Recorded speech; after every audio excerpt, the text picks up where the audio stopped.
Miko Aïssa fait le beat.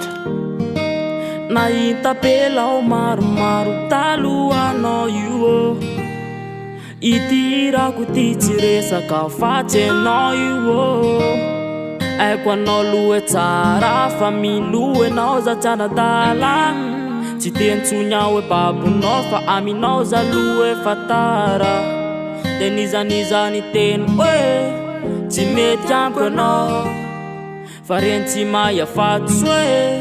niambodika anao ianao io andefy mandro fa miandrasa kely bebe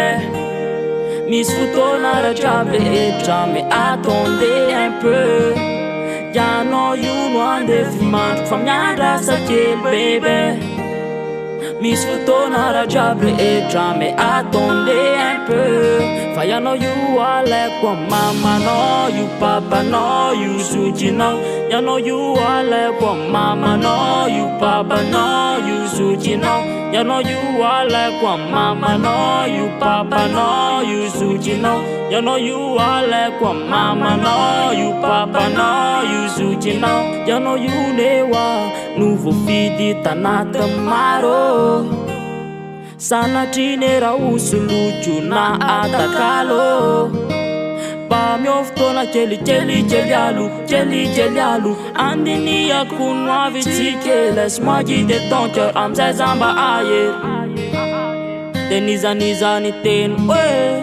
tsy mety amiko anao fa reny tsy mahay fatsy hoe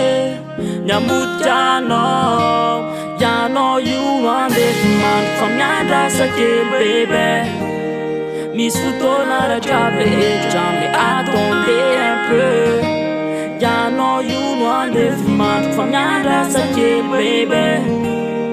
misy fotoana rahadrabe etra mais attendez un peu fa ianao io alaiko mamanao io papanao io zokinao ianao io alaiko mamanao io papanao io zokinao ianao io alaiko mamanao io papanao io zokinao ianao io alaiko mamanao io papanao io zokinao ianao io alaiko